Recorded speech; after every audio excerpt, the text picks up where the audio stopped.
Kajian Dalilul Falihin, masih bab ke-11-nya, babun fil mujahadah, tentang bersungguh-sungguh, kesungguhan dalam beragama Islam, kesungguhan dalam menjalankan dan mengamalkan ajaran Islam. Adapun definisinya, mujahadah itu adalah fatmun nafsi anil ma'lufat, menjauhkan diri dari pengaruh buruk, gitu ya. Menjauhkan diri dari pengaruh buruk al-hawa, pengaruh buruk hawa nafsu, pengaruh buruk kahayang jeung karesepnya, dan menempatkan diri di arah yang berseberangan dengan al-hawa. Nah, kalau definisinya demikian ya, menyelamatkan diri, menjauhkan diri dari pengaruh al-hawa dan menempatkannya di arah yang berseberangan, yang berlawanan. Nah, karena arah yang berlawanan dengan al-hawa itulah arah jalan yang menuju ke surga. Hadis yang ke berapa sekarang tuh ya? Hadis yang ke-13, tapi masih sejalan ya, senafas lah, sejalan dengan hadis yang ke-12. Saya kira penjelasannya digabung lahnya hadis 12 dan ke-13. Hadis yang ke-12 ini yang kemarin nih ya. Dari Robi'ah bin Ka'ab al-Aslami. Dia ini khodim atau pelayan Rasulullah SAW, seperti beberapa sahabat kecil, sahabat-sahabat junior yang lain, seperti Anas bin Malik, Ibnu Abbas, yang menjadi pelayan Rasulullah SAW. Dan dia ini juga termasuk Ahlus Suffah, yaitu kelompok santri yang mengkhususkan diri, yang mendalami ilmu langsung dari Rasulullah SAW. Nah, dia berkata ya, dari Robi'ah bin Ka'ab al-Aslami, semoga Allah meridhoinya, dia berkata, aku pernah tidur di depan pintu rumah Rasulullah SAW. Nah, aku melayani Rasulullah SAW, menyediakan air wudhunya, kemudian juga melayani keperluan-keperluan kecil, katakanlah ya, keperluan kecil lainnya. Karena ini Robi'ah al-Aslami ini masih sangat muda, kalaupun tidak disebut anak-anak. Nah, kemudian Rasulullah SAW memberi ini seperti kepada Anas bin Malik, kepada Ibnu Abbas, kepada Ali bin Abu Thalib, yang mereka ini disebutnya pelayan Rasulullah SAW.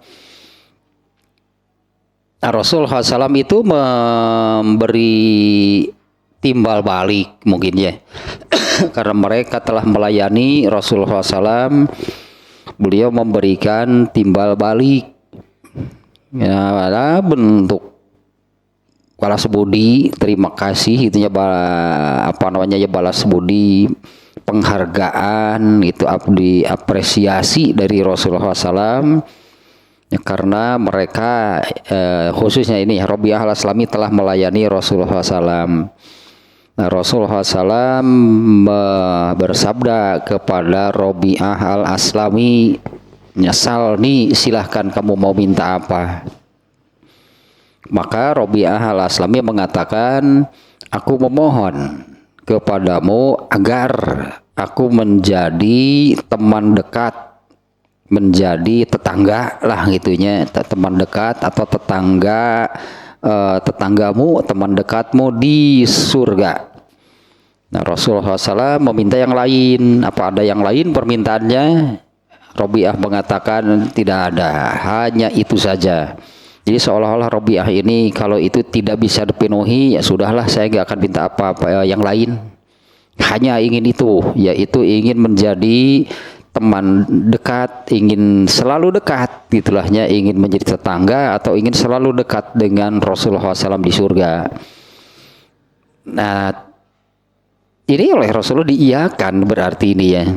Pelajarannya kemarin ini sudahnya diiyakan, dibenarkan, tidak disalahkan. Robi'ah punya keinginan dan permintaan demikian.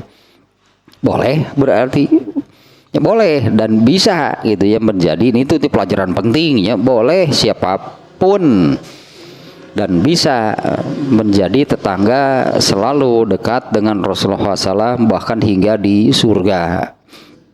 Nah, tidak disalahkan nih oleh Rasulullah SAW.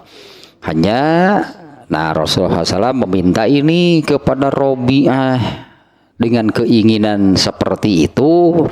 Ini yang Rasulullah tuntut dari Robi'ah. Fa'inni ala nafsika bikasrotis sujud. Kalau demikian maka bantulah aku.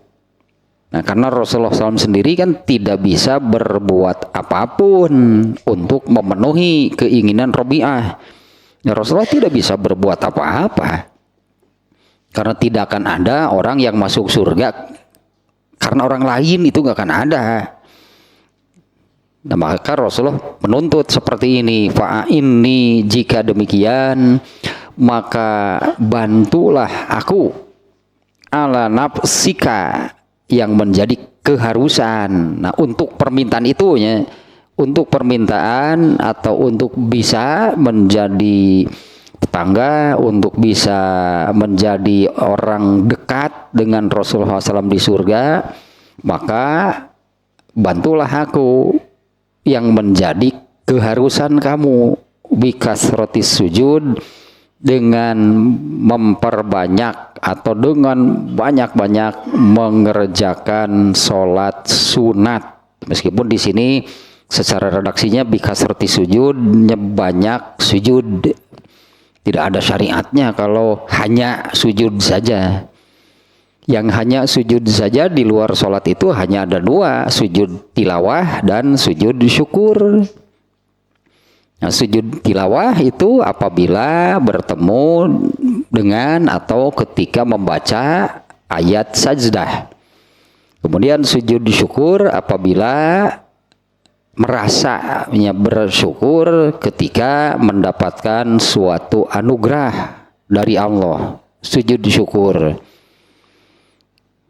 Nah, maka di sini bukan itu yang dimaksud gitunya. Sujud di luar sholat itu sujud tilawah dan sujud syukur. Ya, sujud syukurnya keberadaannya ya apabila gitunya merasa bersyukur menerima oleh Allah ketika menerima itulah suatu anugerah, maka sujud syukur. Nah, itu pasti jarang, tidak tiap hari.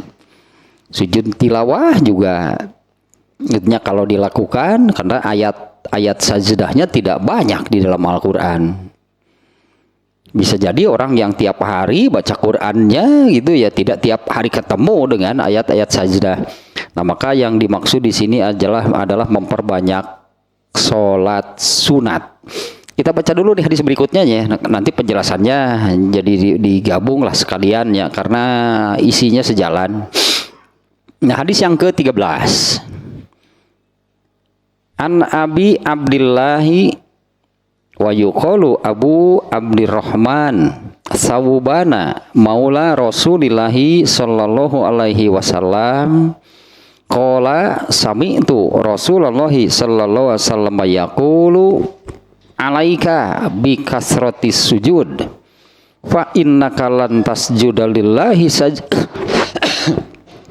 fa innaka lan tasjuda lillahi sajadatan illa rafa'akallahu biha darajatan wa hatta biha wa hatta anka biha khotiatan. Nih yang ke-13 nih ya, hadisnya riwayat Muslim dari Abu Abdillah, atau ada juga yang menyebut Abu Abdirrahman. Ini kunyahnya namanya ya, Abu Abdillah, Abu Abdirrahman.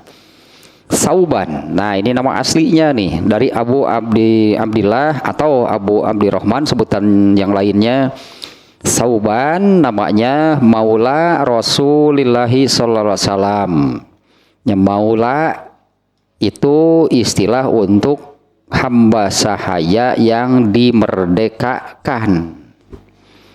Kalau maula Rasulullah berarti dimerdekakannya oleh Rasulullah. Banyaknya sahabat-sahabat yang yang melakukan demikian karena juga ada perintahnya. Ada perintahnya gitu ya di dalam Al-Qur'an ya, membebaskan hamba sahaya. Nah, banyaklah sahabat yang melakukan demikian ya, membebaskan hamba sahaya. Nah, maka sebutannya demikian lah, Maula Ibnu Abbas misalnya. Berarti Ibnu Abbas yang memerdekakan hamba sahaya tersebut. Nah, dari Sauban ya Maula Rasulullah sallallahu alaihi wasallam, ia berkata, aku mendengar Rasulullah SAW bersabda. Nah, ini nih ya, coba nih sejalannya dengan yang sebelumnya. Alaika bikasrotis sujud. Alaika itu artinya kamu harus, ya kamu wajib lah gitunya, kamu harus, kamu wajib banyak sholat sunat. Fa innaka lam tasjuda lillahi sajdatan, karena sesungguhnya kamu tidak sujud kepada Allah satu kali sujud. Nah, baca atau dengan makna karena setiap satu kali sujud ya, setiap satu kali sujud itu, dengan sujud tersebut rafa'akallahu biha darajatan, Allah akan mengangkat ya, Allah akan mengangkat kamu satu derajat, satu tingkatan, satu derajat. Sujud lagi, naik lagi, sujud lagi, naik lagi, gitulah. Satu sujud itu menaikkan satu tingkat. Ya, fa innakannya jadi alaika bikasroti sujud. Kamu harus, gitulahnya Rasulullah SAW nih kepada Sauban. Kamu harus banyak sholat sunat. Karena kamu tidak sujud kepada Allah dengan satu sujud, kita terjemah harfiahnya demikiannya. Karena kamu itu tidak sujud kepada Allah satu kali sujud, kecuali Allah akan mengangkat kamu satu derajat dengan sujud tersebut. Wa hatta'an kabiha khotiatan, dan Allah akan menghapus dari kamu satu kesalahan. Satu kali sujud naik satu derajat, satu tingkat, sujud lagi naik lagi, sujud lagi naik lagi. Ya, makanya semakin sering, semakin banyak sujud. Ini di hadis ini disebutkan satu kali sujud itu menaikkan satu tingkat, menaikkan satu derajat tingkatan. Dan sebaliknya juga, setiap sujud satu kali sujud itu dua, berarti nih apa namanya ya, dua nih manfaat mungkinnya, dua nih manfaatnya. Satu kali sujud itu satu, menaikkan derajat satu tingkat dan menghapus satu kesalahan. Ini luar biasa nih ya, banyak. Dan yang dimaksud kan bukan hanya sujud, tapi sholat sunat. Ini sekali lagi kan yang dimaksud di sini bukan sujudnya, tapi banyak sholat sunat. Nah, ini saya dahulukan ya tentang hadis yang nomor 2, nomor 13-nya. Ininya nih, masalah ininya. Di hadis yang ke-12 Rasulullah SAW itu kan obrolannya yang terjadi itu di hadis nomor 12 itu kan antara Rasulullah dan Robi'ah. Kemudian di hadis ini Rasulullah SAW bicaranya kepada satu orang, yaitu Sauban. Nah, di mana Sauban ini tadi maula Rasulullah SAW, ada dua ada dua penjelasan tentang maulanya itu seperti apa gitu ya. Sauban itu maulanya itu seperti apa? Ada yang mengatakan bahwa tidak sempat dimiliki oleh Rasulullah SAW, seperti Bilal dimerdekakan oleh Abu Bakar. Dimerdekakan, jadi bukan dibeli untuk dimiliki, ya, tapi dimerdekakan. Pemiliknya orang lain, gitu kan. Bilal itu waktu dibebaskan, dimerdekakan oleh Abu Bakar itu statusnya dia itu budak milik seseorang. Karena Bilal itu masuk Islam, diketahui pemiliknya, lalu disiksa dengan siksaan yang berat, maka dibebaskanlah oleh Abu Bakar. Jadi tidak dimiliki oleh Abu Bakar, merdeka, bebas gitunya dari statusnya, artinya bukan lagi hamba sahaya. Nah, ada juga yang mengatakan bahwa Sauban itu hamba sahayanya Rasulullah yang kemudian dimerdekakan. Kalau seseorang itu memiliki hamba sahaya, lalu dia menyatakan bahwa kamu bebas, kamu merdeka. Nah, artinya si hamba sahaya itu berubah statusnya dari hamba sahaya budak belian menjadi manusia merdeka. Atau si ini yang jarang gitunya, atau si budak ini, si hamba sahaya ini nabung untuk membebaskan diri kepada pemiliknya. Dia menebus dirinya, mengeluarkan uang untuk membebaskan dirinya dari status hamba sahaya. Ada yang demikian tapi sangat jarang. Nah, Rasul itu sangat menyayangi nih Sauban. Kemudian ada lagi satu lagi kan yang mantan hamba sahaya itu, yaitu Zaid. Ya, Zaid bin Harisah. Itu hamba sahaya Rasulullah SAW yang dimerdekakan. Zaid kemudian punya anak namanya Usamah bin Zaid. Ini sangat disayangi oleh Rasulullah SAW. Bahkan diberi kepercayaan ketika umurnya sekitar 17 tahun atau 18 tahun, ini Usamah bin Zaid ya, oleh Rasulullah diberi kepercayaan ketika memerangi saya lupa lagi perang apa ini nih, ketika memerangi satu kaum, berperang dengan satu kaum di Syam, sekitar Palestina, Suriah, Lebanon lah kalau sekarang. Rasulullah memberi kepercayaan kepada Usamah bin Zaid yang masih muda belia untuk menjadi panglima perangnya. Bahkan Umar bin Khattab pun jadi bawahannya.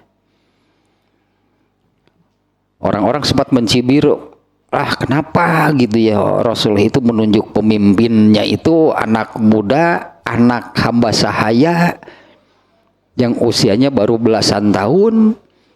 Tapi Umar bin Khattab mah Umar bin Khattab mah ternyata berhasil kan, perangnya berhasil. Bahkan inilah satu-satunya perang yang tidak ada satupun korban dari kaum muslimin.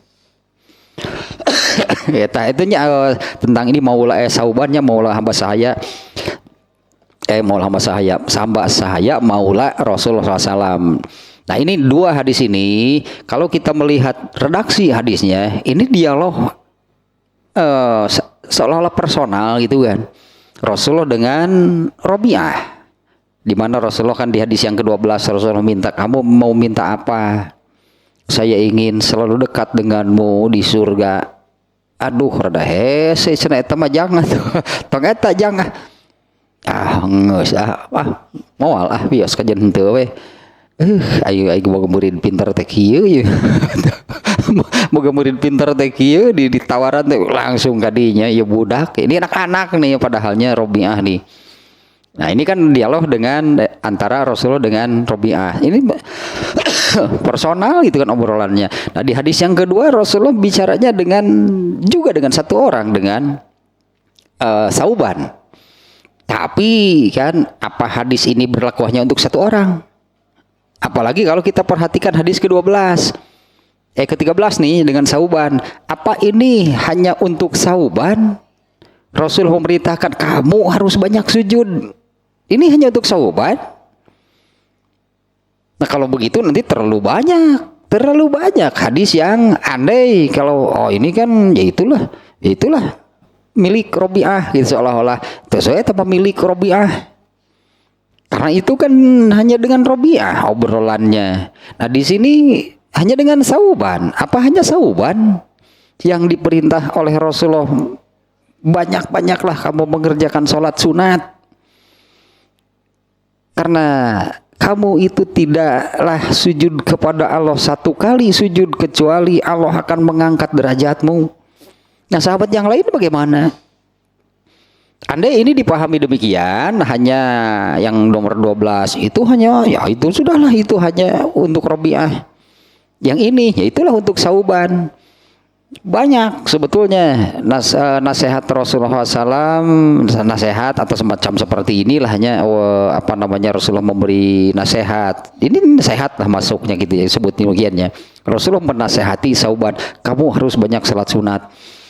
Nanti terlalu banyak hadis yang isinya itu hanya obrolan Rasulullah SAW dengan satu orang sahabat.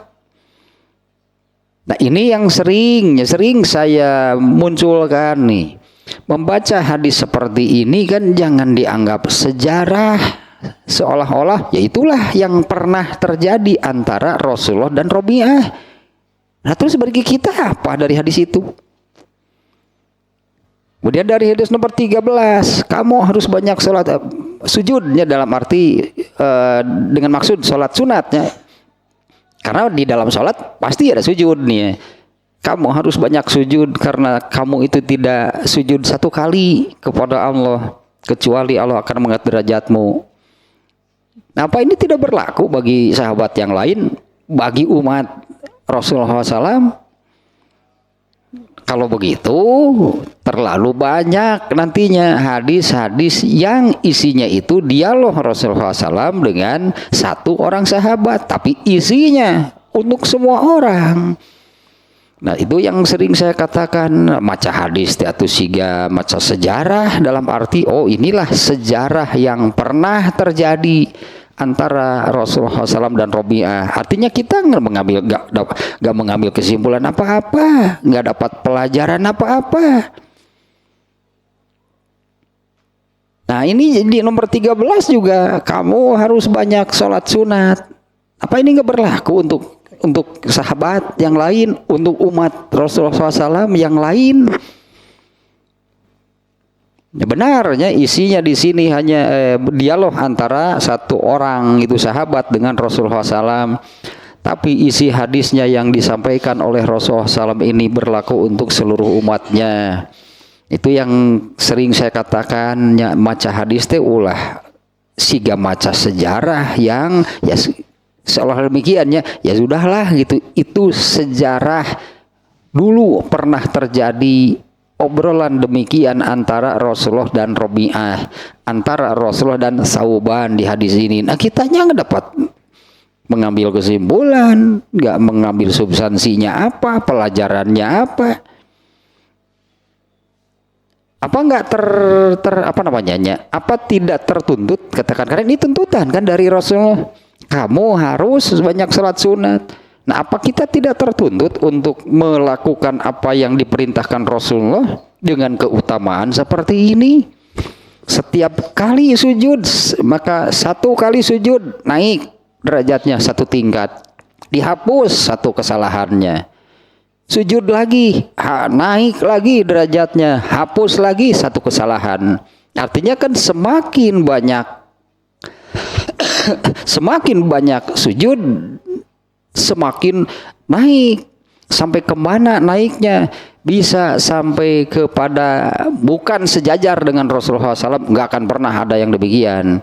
Tapi menjadi orang yang layak, berarti akan terus naik derajatnya sampai kepada menjadi orang yang layak untuk bisa dekat dengan Rasulullah di surga. Derajatnya nggak akan pernah sama, siapa yang bisa menyamai derajat Rasulullah SAW, tapi kalau bertetangga bisa. Nah, dengan banyak sholat sunat itu, nah hadis ini keutamaannya, fa inna kalam tasjuda lillahi sajdatan illa rafa'akallahu biha darajatan. Nah, iya hadis ini jangan lupa dia, dan tentunya amalkan, karena ini bukan hanya untuk Sauban. Ini berlaku untuk semua orang. Apa hanya Sauban yang kalau satu kali sujud naik derajatnya? Kalau yang lain sujud bagaimana? Nah, kalau orang lain, kalau umatnya yang lain apabila banyak mengerjakan sholat sunat, sama nggak seperti ini? Setiap kali sujud atau satu kali sujud, Allah menaikkan tingkatannya, meningkatkan derajatnya. Dan dihapus kesalahannya. Nah, itu berlaku nggak untuk orang lain? Kan sama sebetulnya. Nah, artinya ya itulah kesimpulannya, itulah pelajarannya yang harus kita ambil dari hadis ini. Nah, sekarang penjelasan tambahan lahnya kemarin sudah nih ya. Ini kemarin ada yang perlu diulang nih. Ada yang perlu diulang, yaitu dengan kata dari hadis nomor 12, fa'a ini kan Rasulullah minta demikian nih kepada Muaz. Muaz, Rabi'ah. Nah, karena Muaz ya tuh itunya. Di mana datangnya jalsat Muaz? Sauh Muaz menyebut Sauban berada deket. Ini disebut Muaz. Tinggal gara-gara sampo berarti. Tinggal gara-gara naon itu. Fa'a ini kenapa Rasulullah demikian? Karena Rasulullah kan tidak bisa berbuat apapun untuk memenuhi apa yang diinginkan oleh Sauban oleh Rabi'ah, karena masuk surga dan bisa bertetangga dekat dengan Rasulullah itu kan karena amal Sauban, karena amal Rabi'ah. Paling gitu kan, Rasulullah hanya bisa berdoa. Rasulullah mengiyakan, paling kan hanya bisa berdoa. Seperti kan Rasulullah mendoakan Anas bin Malik, mendoakan Ali bin Abu Thalib, mendoakan Ibnu Abbas. Nah, Rasulullah akan berdoa paling ya sesuailah dengan apa yang diinginkan oleh Rabi'ah. Tapi, nah ini nih dari kalimat ini ya, fa'a ini, tapi bantu aku. Nah di sini nih ya penjelasannya adalah Rasulullah mengatakan demikian, fa'a ini, tapi bantu aku, itu sudah menunjukkan bahwa Rasulullah sendiri sudah serius untuk memenuhi. Ini nih ya, Rasulullah itu sudah serius untuk memenuhi apa yang permintaan Rabi'ah. Nah artinya masa Rasulullahnya serius, Rabi'ahnya enggak? Nah ini kenapa hadis ini ada dalam bab mujahadah. Sekarang kan bab mujahadah. Jadi memahami hadis ini sekarang ini gitu ya dalam dengan bingkai mujahadah, nggak boleh lepas dari sana. Jadi mujahadahnya di mana dari hadis ini? Tentang mujahadahnya sebelah mana? Nah dari kata yang disabdakan oleh fa'a ini sudah menunjukkan Rasulullah itu artinya benar nih mau gitulahnya memenuhi permintaan, karena kan Rasulullah yang mengatakan kamu mau minta apa? Ternyata Rabi'ah meminta demikian. Nah Rasulullah itu serius ingin memenuhi. Rasulullah itu bersungguh-sungguh mujahadah ya. Rasulullah itu bersungguh-sungguh ingin memenuhi apa yang diminta oleh Rabi'ah. Tapi dalam hal ini kan soal seseorang bisa masuk surga saja. Jangankan di tingkatan yang paling tinggi hingga bertetangga dengan Rasulullah, untuk masuk surganya saja nggak bisa mengandalkan orang lain. Termasuk mengandalkan Rasulullah SAW. Ini hadis yang ini kan diantaranya nih ya. Ini tambahannya nih. Rasulullah SAW itu menyeru, wahai Fatimah, ya wahai Bani Abdul Manaf, wahai ya itu banyak yang disebut oleh Rasulullah SAW.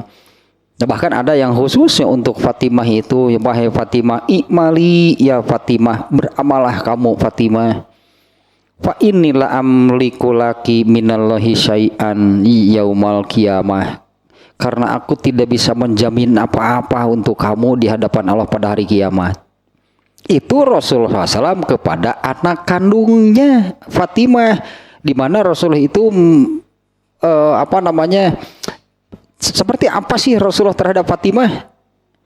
Nah Rasulullah menyabdakan seperti ini, alah kalau sekarang kita menyebut dia adalah belahan jiwaku. Siapa yang menyakiti Fatimah berarti menyakitiku. Nah itu Rasulullah kepada Fatimah. Tapi kan Rasulullah menyabdakan, aku tidak bisa menjamin apa-apa untuk kamu di hadapan Allah pada hari kiamat. Apalagi untuk Robi'ah, logikanya kan demikian. Untuk anak kandungnya yang sangat disayangi sampai Rasulullah mengatakan demikian tadi, yang siapa yang menyakiti Fatimah itu sebetulnya berarti dia menyakitiku. Nah, apalagi Robi'ah, emang Robi'ah siapa? Tapi kan Rasulullah sangat mendukung, berarti kan Rasulullah sangat mendukung keinginan Robi'ah. Benar, keinginan tersebut itu tidak salah dan bisa berarti. Nah, tapi bentuk kesungguhan Rasulullah SAW-nya adalah ya itulah yang bisa Rasulullah lakukan, berdoa paling. Tapi dengan ini sudah menunjukkan berartinya bantu aku, itu sudah menunjukkan kesungguhan, keseriusan Rasulullah untuk memenuhi apa yang diminta oleh Robi'ah. Nah, tinggalkan Rasulullah sebaliknya sekarang meminta kesungguhan dari Robi'ah. Ternyata mujahadahnya itu di sana. Di sini Rasulullah minta ya mujahadah lah, gitu, mujahadah dari Robi'ah yang punya keinginan demikian. Karena keinginan seperti itu oleh Rasulullah kan ternyata dibenarkan, tidak salah. Sok atuh sinyan.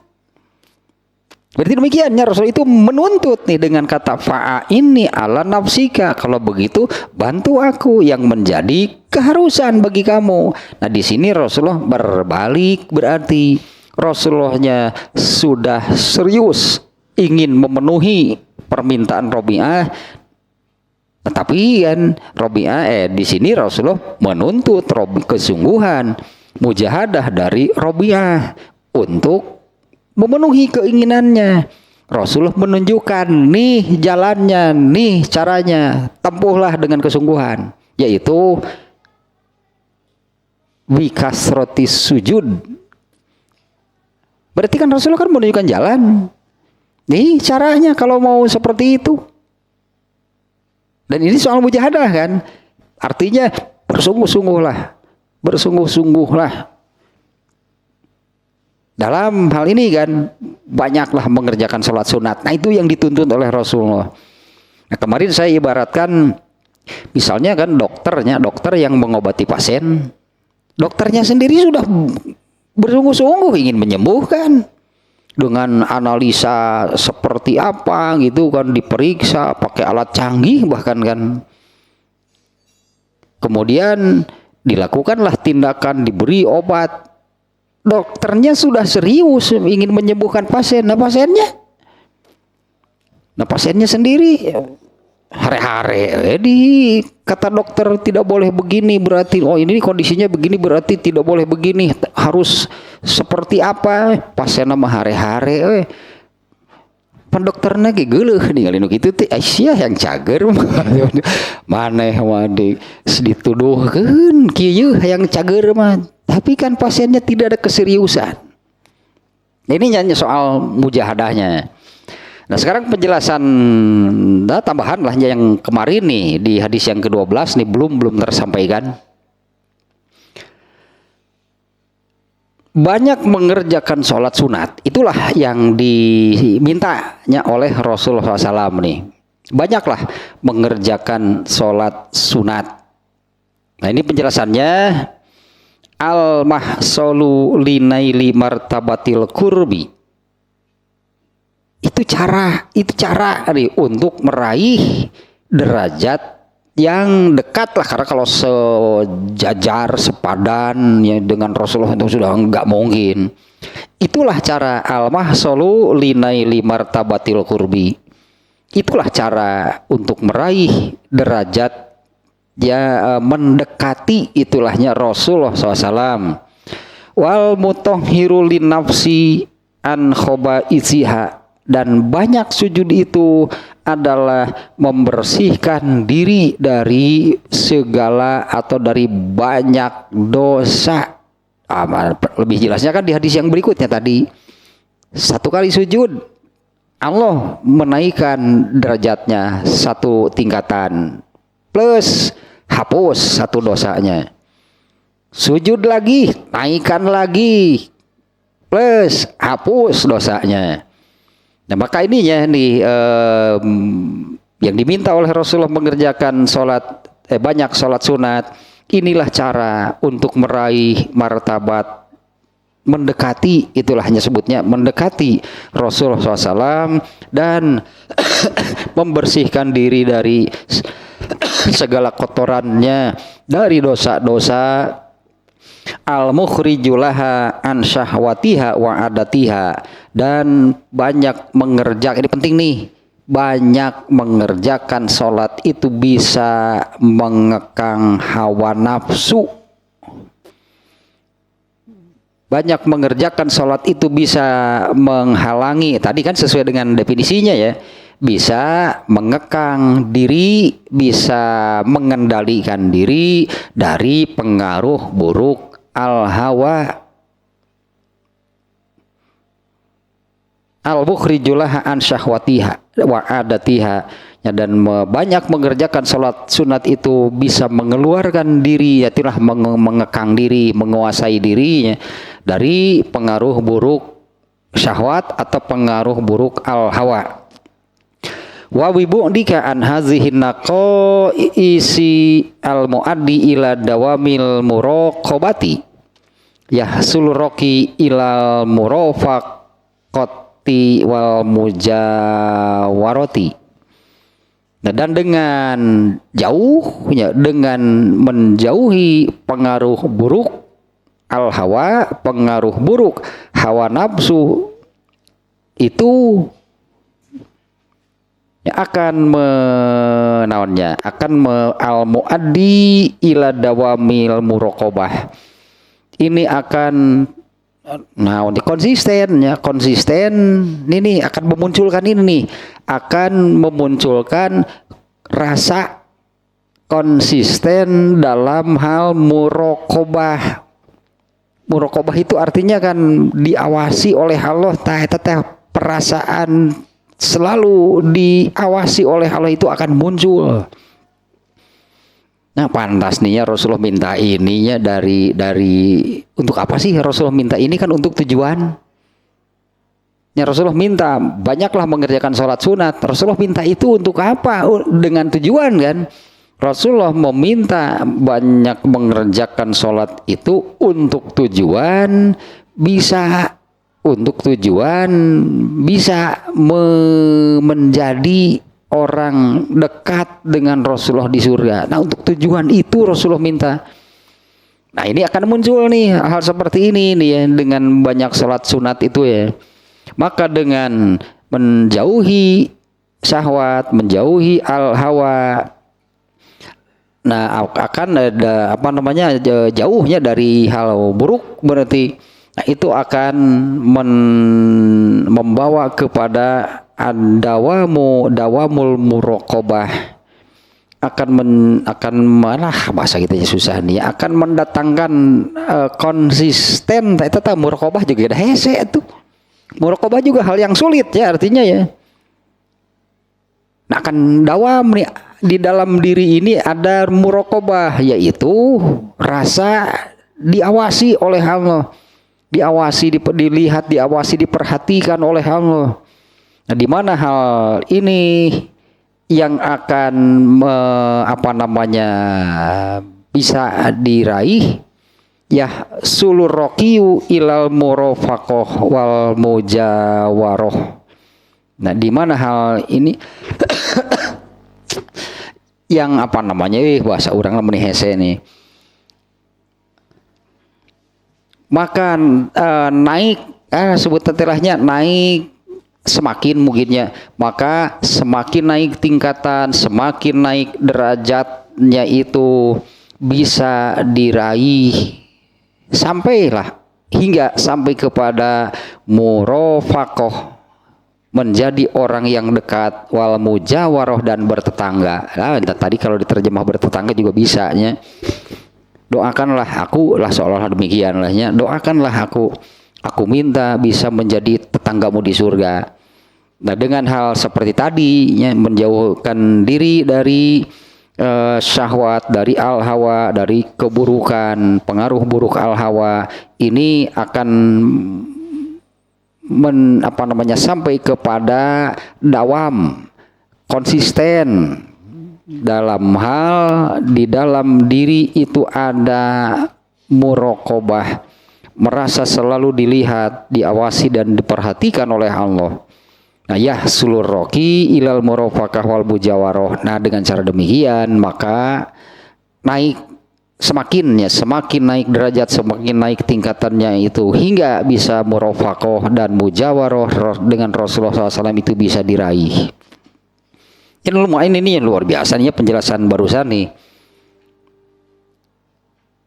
Yaitu yang tadinya mengapa Rasulullah minta demikian, karena ya inilah caranya untuk meraih martabat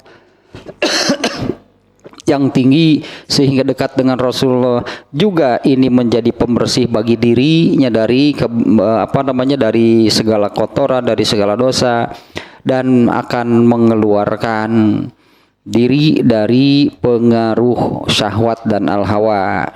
Dengan demikian maka akan sampai kepada munculnya ada dawamnya konsisten itu di dalam diri itu terdapat rasa muraqabah, merasa selalu diperhatikan oleh Allah. Nah, dengan cara demikianlah maka semakin naiklah tingkatan atau derajatnya hingga sampai kepada murafaqah, menjadi orang yang dekat atau bertetangga dengan Rasulullah SAW. Kemudian poin berikutnya nih, penjelasan berikutnya. Ini oleh penulisnya nih ya, oleh penulis Dalilul Falihin ini, dia ini mengutip perkataan Ibnu Hajar di dalam Syarhul Mishkat nama kitabnya. Famin kasroti sujudihi hasolat lahu tilkad darajatul aliyah.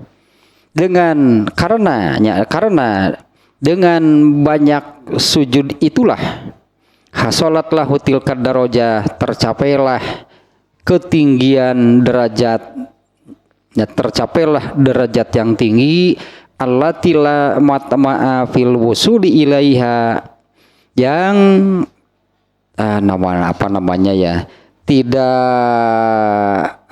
saya bahasa Indonesia ya, lamat ma'afil busuli ilaiha, tidak ada keinginan yang lebih, mungkinlahnya tidak ada keinginan yang lebih tinggi dibandingkan dengan ingin mencapai derajat sehingga bisa bertetangga dengan Rasul di surga, yaitu bimazidi zulfa indallahi fid dunya. Ayatnya dengan sekali lagi nih ya, dengan sebab banyak mengerjakan sholat sunat maka tercapailah derajat yang tinggi, di mana tidak ada keinginan untuk sampai ke sana kecuali dengan semakin bertambahlah kedekatannya dengan Allah, atau akan semakin ini juga nih berarti efek lain, berarti lahnya dampak atau efek lain nih. Dengan tercapai derajat yang tinggi maka akan semakin dekatlah orang itu kepada Allah ketika di dunia, di mana Allah sendiri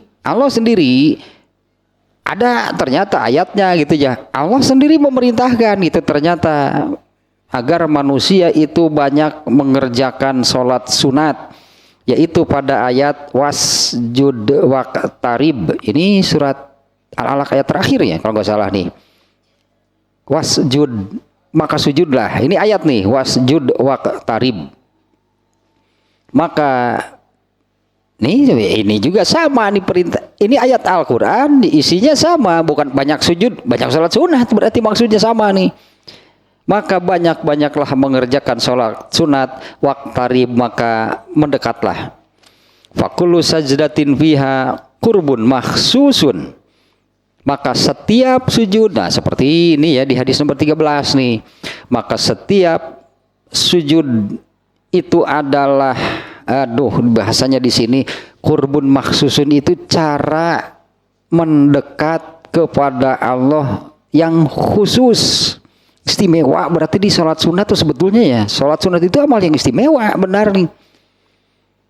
Nah maka fakullu sajdatin, setiap sujud gitu ya, fiha qurbun maksusun, itu adalah cara mendekatkan diri kepada Allah atau cara spesial, cara yang khusus, cara tersendiri ya, untuk semakin mendekat kepada Allah. Li takafuliha birroqi ila darajatin min darajatil qurbi, dengan jaminan. Ini kan di hadis 13-nya Rasulullah yang menyabdakan demikian tadi. Satu kali sujud, satu tingkat naik, hapus dosanya. Nah, setiap sujud kan demikiannya. Setiap sujud itu, setiap satu kali sujud maka naik satu tingkat derajatnya, ditambah dengan dihapus dosanya. Nah itu cara apa namanya, cara tersendiri lah, cara yang khususnya. Nah, setiap kali sujud di dalamnya terkandung, nah itulahnya di dalamnya itu terkandung, itu adalah cara khusus dengan jaminan dengan sujud itulah mencapai kepada apa namanya, tercapainya naik ini mihar resenya ini turun iya riweuh nyata dengan jaminan naiknya tingkatan sampai kepada tingkatan yang terdekat kepada Rasulullah SAW. Wa hakaza hatta yantahiya ila darajatil murafaqati li habibihi sallallahu alaihi wasallam. Nah demikianlah itulah caranya ya, hingga akhirnya akan berujung, akan berakhir kepada satu derajat, yaitu bertetangga dengan Rasulullah SAW di surga.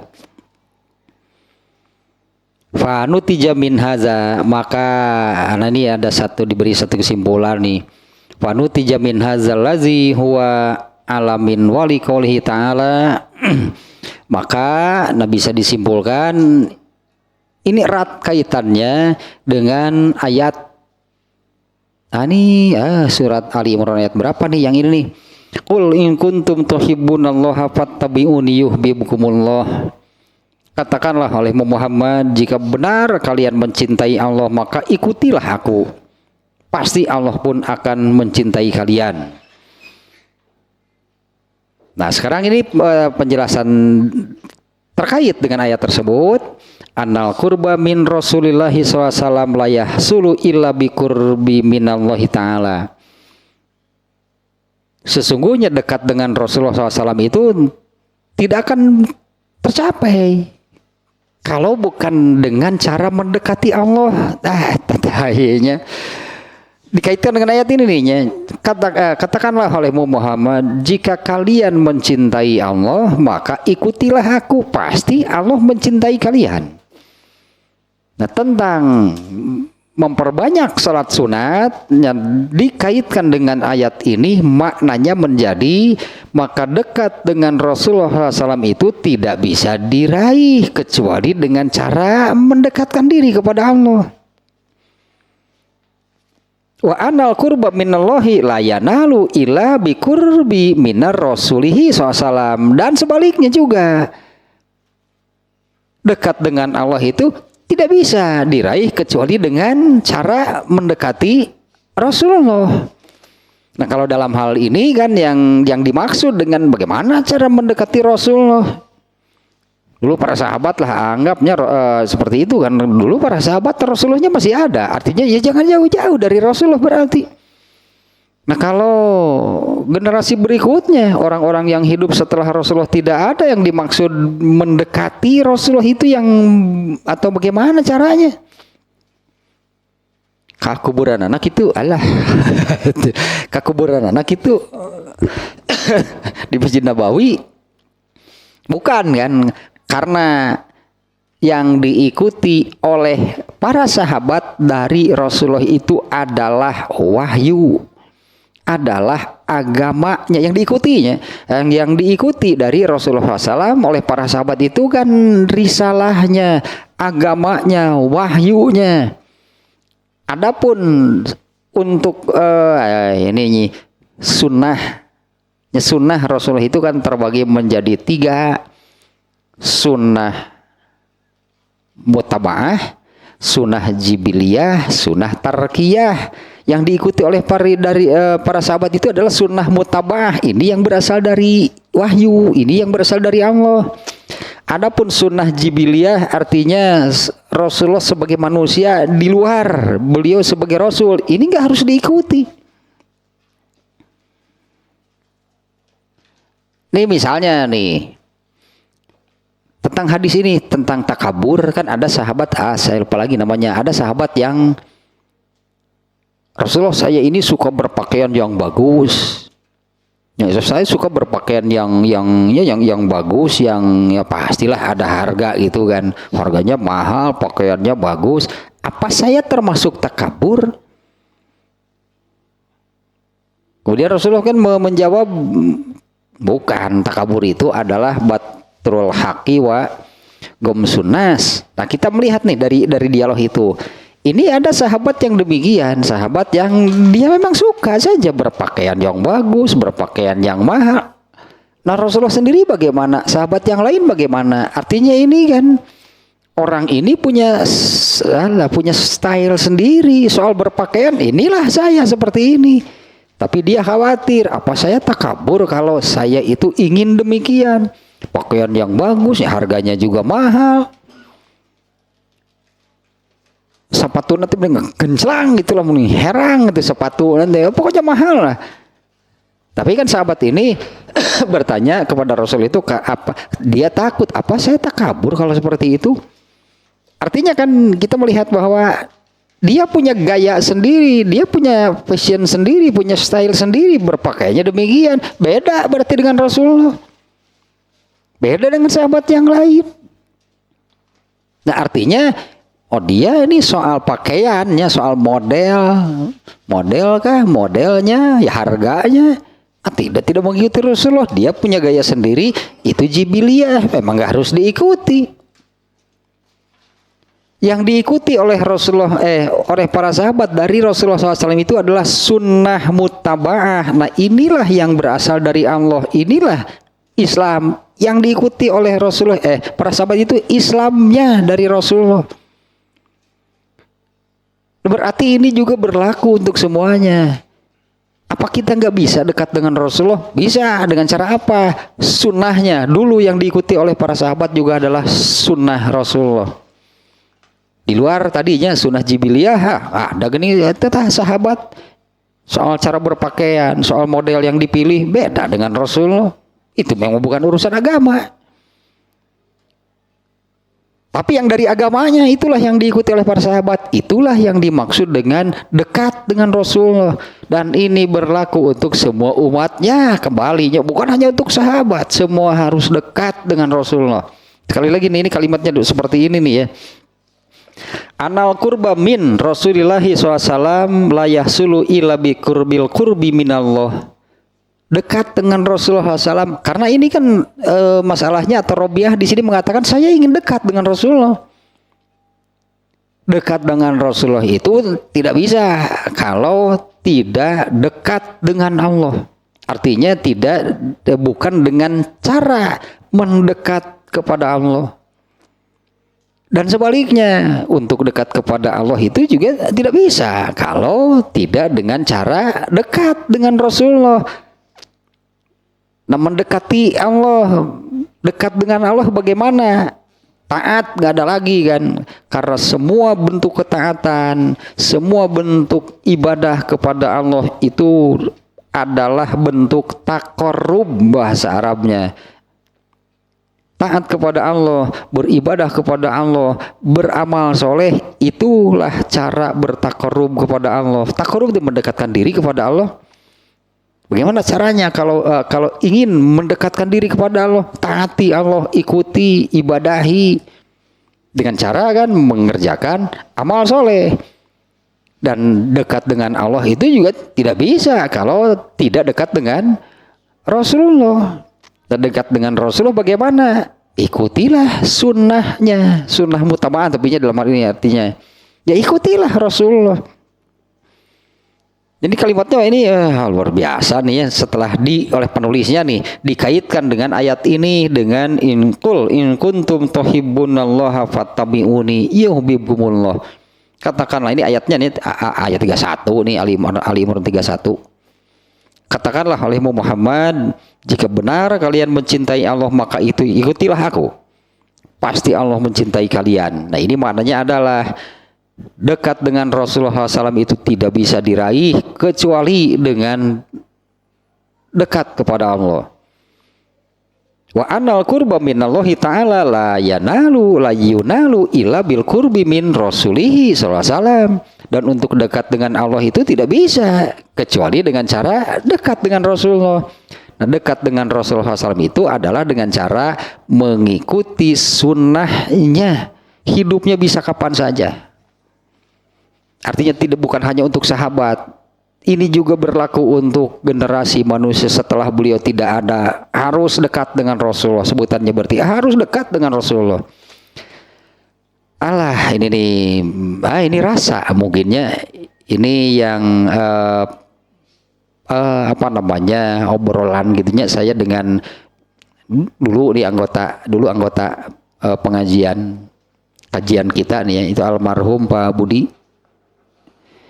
Saya pernah gitunya dalam satu obrolan dengan beliau mengatakan ya setelah belajar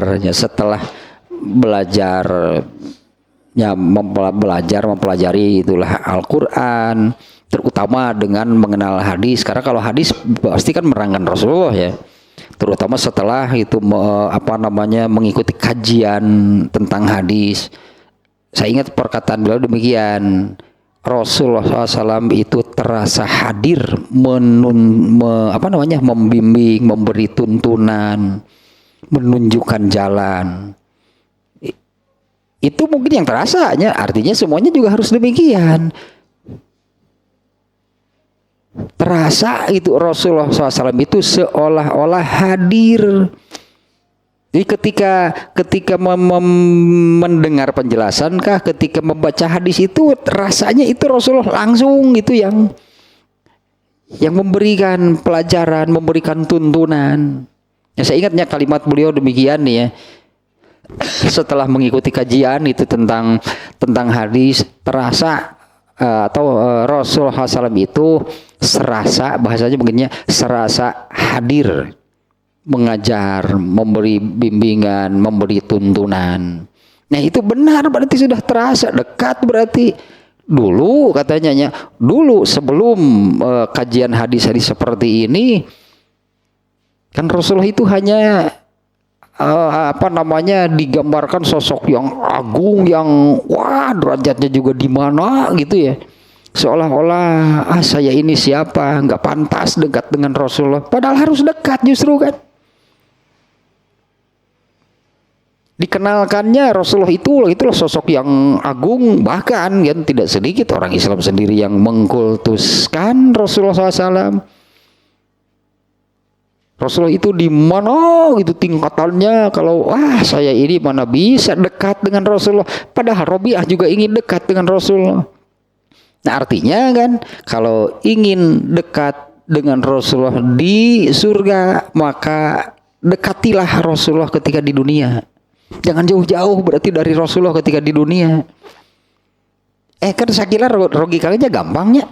Kalau orang yang ketika di dunianya jauh dengan Rasulullah, bisa nggak nanti di surganya dekat? Di dunia naga jauh, masa di surga jadi dekat? Kalau ingin dekat dengan Rasulullah di surga, ya dekatilah Rasulullah ketika di dunia. Jangan jauh-jauh berarti dari Rasulullah ketika di dunia. Nah, caranya demikian. Benar sosoknya, orangnya sudah tidak ada, tapi dekat dengan Rasulullah SAW itu bisa dilakukan oleh generasi setelah beliau tidak ada, yaitu dengan cara ya ini ayat ini perintahnya, fattabi'uni, ikutilah aku. Ya, karena dekat dengan Allah tidak bisa kecuali dekat dengan Rasulullah, dengan utusannya. Fal qurbani mutalazimani lan fakkali ahadihima anil akhori albatata. Ini luar biasa nih penjelasannya nih ya. Maka dekat dengan keduanya, dekat dengan keduanya. Ini adalah talazum. Apa itu talazum? Talazum teh satu kepastian. Lan fi mana biasanya? Lan fi kaka li ahadihima, tidak bisa dilepas, tidak bisa lepas antara satu sama lain. Mustahil orang dekat dengan Allah tapi jauh dengan Rasulullah. Mustahil orang dekat dengan Rasulullah tapi jauh dengan Allah. Nggak bisa. Mesti demikian. Anggaplah ingin ya. Kalau ingin dekat dengan Allah, berarti harus juga dekat dengan Rasulullah.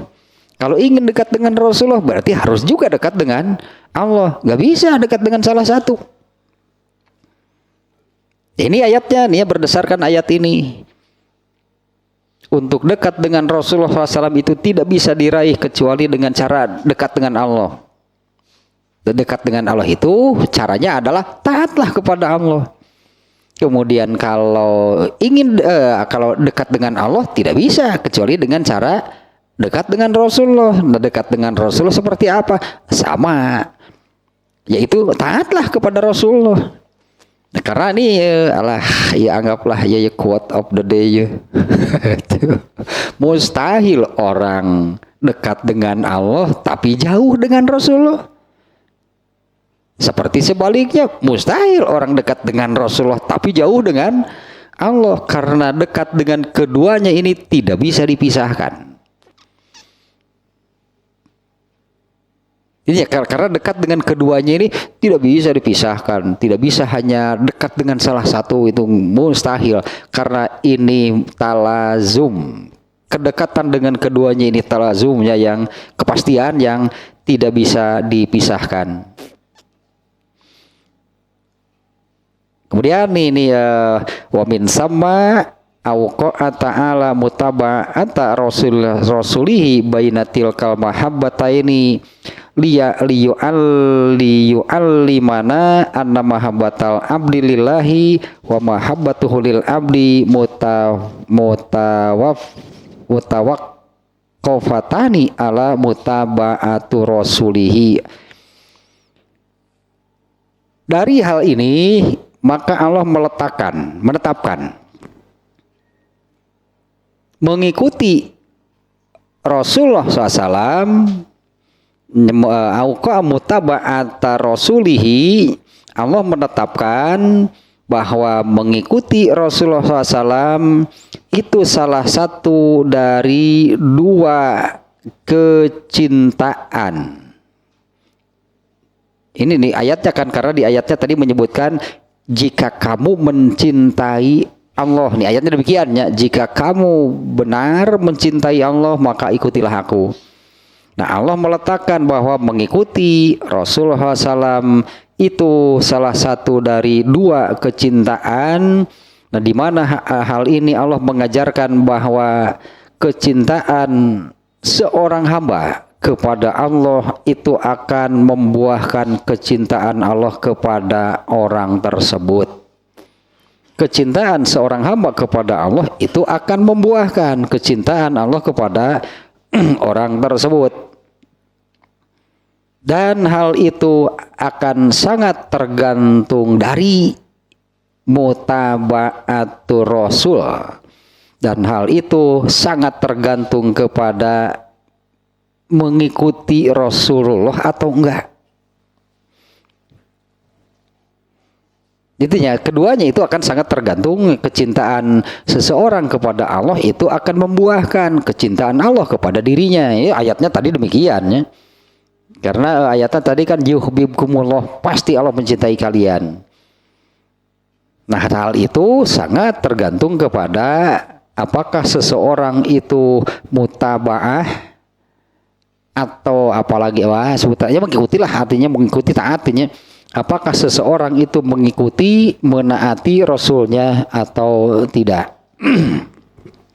Ini yang kemarin belum tersampaikan. Ini penjelasannya di hadis yang ke-12 ya. Nah, adapun di hadis yang ke-13 sama sihnya, tidak terlalu banyak di sini penjelasannya. Hanya ini saja nih. Dari kata fa innaka lam lantas juda. Kalau di sini kan Rasulullah tanpa diminta nih, tanpa diminta. Kalau di hadis yang nomor 12 kan Rabi'ah minta. Kalau ini Sauban tidak minta, Rasul saja langsung yang memerintah. Alaika bikasratis sujud. Kamu harus banyak sholat sunat. Ini kan nasihat Rasulullah kepada Sauban ya. Kamu harus banyak sholat sunat. Karena kamu tidak mengerjakan satu kali sujud, kecuali sujud itu akan menaikkan kamu satu derajat, satu tingkatan. Ditambah dengan sujud tersebut akan menghapus satu dosa kamu. Nah, ini penjelasannya juga tidak banyak di sini ya. Tentunya yang dimaksud adalah sujud yang ini penjelasan demikian nih, mukhlison, artinya sujud yang ikhlas. Nyalah dan itu ikhlas. Nutu ikhlas dari muka Allah didegungkeun atuh lain bukannya dinaikkan derajat dan dihapus dosa. Kalau sujudnya tidak ikhlas mah sujudna pupujieun mah. Ku Allah ge di keur sujud ge beneran didedetkeun sirahna kana ubin. Gitu. Kajian sujud pupujieun. Ini ada nih penjelasan seperti ini ya, mukhlison dengan dengan ikhlas gitu ya sujudnya. Nah, ini juga termasuk sujud syukur bagaimana? Ya termasuk, itu juga sujud. Kemudian sujud tilawah itu juga termasuk. Tapi kan orang kalau ingin banyak sujud itu adalah dengan cara banyak sholat sunat. Kalau sujud syukur iraha mah dilakukannya mau saminggu sekali, mau sujud syukur sebulan sekali, setahun sekali bawa. Lantaran ketika mendapat kenikmatan kaburu poho kamalinaan sujud syukur poho sujud syukur bisa jadi demikian, sujud syukurnya lupa. Ketika membaca ayat sajdah juga bisa jadi demikian. Tetapi yang pasti dilakukan, pasti sujud itu kalau sholat pasti ada sujud. Ini meskipun ya sujud syukur termasuk karena itu juga sujud. Sujud tilawah termasuk iya, tapi kan kalau ingin banyak sujud pasti dengan banyak sholat sunat. Karena di dalam sholat itunya pasti ada sujud. Nah, itu sakit itu tadi tadi hadis yang ke-12 mau karena tadi di bab hadis ke-13-nya demikian nih. Tadi nih luar biasa nih kalau menurut saya nih penjelasannya. yang tadi tanya dengan dikaitkan nih oleh penulis kitab Darul Falihin, dikaitkan dengan surat Ali Imran ayat 31. Kalau ingin dekat dengan Rasulullah, karena ini kan yang diminta oleh Rabi'ahnya, ingin dekat dengan Rasulullah di surga, nggak bisa dekat dengan Rasulullah kalau jauh dengan Allah. Yang ternyata nih di luar terkait dengan Rabi'ah, seperti itulah masalahnya.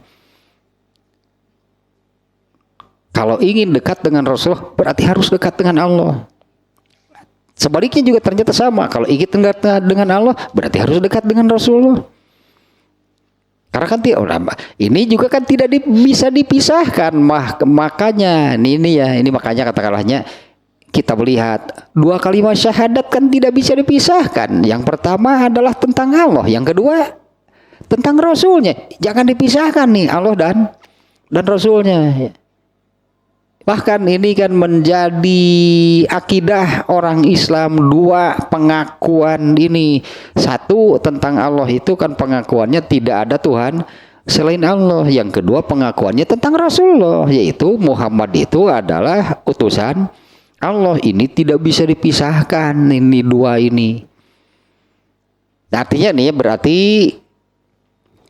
kalau ingin dekat dengan Rasulullah di akhirat seperti yang diinginkan oleh Rabi'ah, maka harus dekat dengan Rasulullah sejak di dunia. Dengan logikanya kan gampangnya seperti yang tadi, mana mungkin seseorang dekat dengan Rasulullah di surga sementara ketika di dunianya Jauh, tapi kan yang disebut dengan dekat dengan Rasulullah SAW itu bukan dengan sosok orangnya ternyata. Karena dekat dengan Rasulullah itu juga harus wajib berlaku juga, hanya meskipun atau berlaku juga bagi orang-orang yang atau ya generasi atau orang-orang yang hidup setelah Rasulullah tidak ada, kan harus juga dekat dengan Rasulullah. Ya, kita juga sama, kita juga harus dekat dengan Rasulullah. Nah, adapun dekat dengan Rasulullah setelah orangnya, setelah Rasulullah wafat, setelah Rasulullah tidak ada, yaitu dengan cara menaatinya, karena sama dekat dengan untuk dekat dengan Allah juga dengan cara taat kepada Allah. Untuk dekat dengan Rasulullah juga sama, harus dekat, harus taat kepada Rasulullah. Dalam hal ini, inilah amalan khususnya, inilah amalan khusus dengan penjelasan seperti yang tadi. Ini cara mendekatkan diri yang istimewa gitulahnya kepada Allah dan Rasulnya, karena kan ternyata kan tidak bisa dipisahkan kepada Allah dan Rasulnya, yaitu dengan cara banyak mengerjakan sholat sunat. Nah, adapun kaitan mujahadahnya adalah Rasulullah sendiri kepada Robi'ah sudah mujahadah. Rasulullahnya sudah mujahadah. Rasulullahnya sudah serius ingin mewujudkan permintaan Robi'ah. Tapi di sini Rasulullah juga kan menuntut mujahadah dari Robi'ah, kesungguhan dari Robi'ah untuk memenuhi keinginannya itu.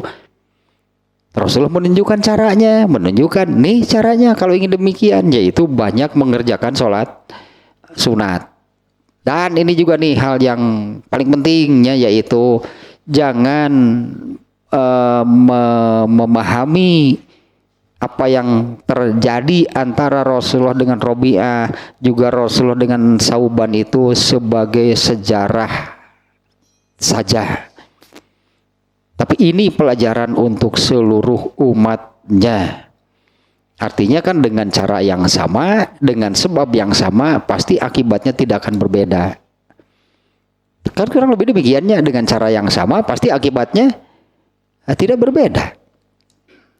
Teruslah beres tanya sekaligus berarti ditambah tadinya hadis yang ke-13 yang kemudian yang kebetulan, bukan kebetulan sih, yang isinya sejalan dengan hadis yang nomor 12.